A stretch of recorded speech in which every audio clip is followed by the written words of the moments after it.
The night lights by the beds of the 3 children went out one by one.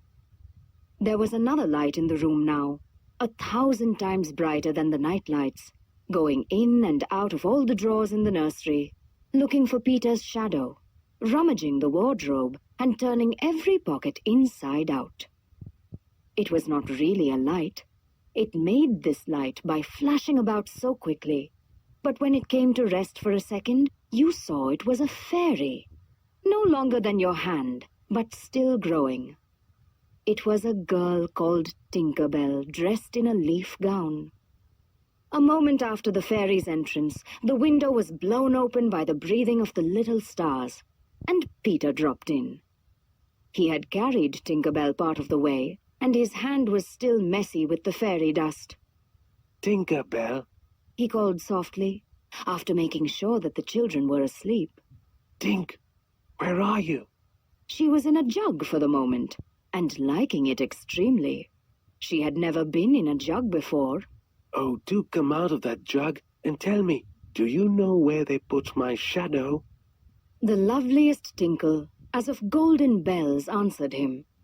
It is the fairy language. You ordinary children can never hear it, but if you were to hear it, you would know that you had heard it once before. Tink said that the shadow was in the big box. She meant the chest of drawers, and Peter jumped at the drawers, scattering their contents to the floor with both hands. In a moment he had recovered his shadow, and in his delight he forgot that he had shut Tinker Bell up in the drawer. If he thought at all, but I don't believe he ever thought, it was that he and his shadow, when brought near each other, would join like drops of water. And when they did not, he was surprised. He tried to stick it on with soap from the bathroom, but that also failed. A shudder passed through Peter, and he sat on the floor and cried. His sobs woke Wendy, and she sat up in bed. She was not alarmed to see a stranger crying on the nursery floor. She was only pleasantly interested. "Boy," she said kindly, "why are you crying?" Peter, having learned the grand manner at fairy ceremonies, rose and bowed to her beautifully.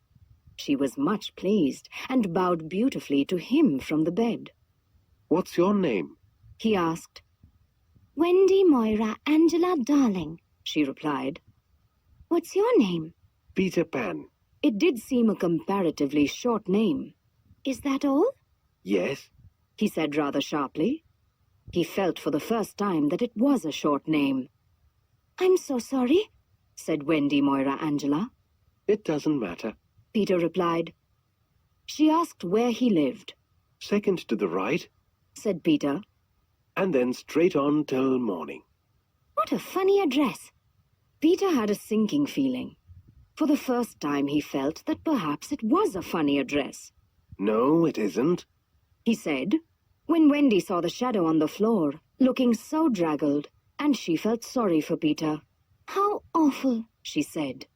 But she could not help smiling when she saw that he had been trying to stick it on with soap. Fortunately, she knew at once what to do. It must be sewn on, she said. I shall sew it on for you, she said, and sewed the shadow onto Peter's foot. I dare say it will hurt a little, she warned him. Oh, I shan't cry, said Peter, who was already of opinion that he had never cried in his life. And he clenched his teeth and did not cry. And soon his shadow was behaving properly. Peter was now jumping about in the wildest glee. Alas, he had already forgotten that Wendy was the one who attached his shadow. He thought he had attached the shadow himself. Oh, how clever I am, he crowed. Oh, the cleverness of me. Wendy was shocked. You conceited boy, she exclaimed with sarcasm.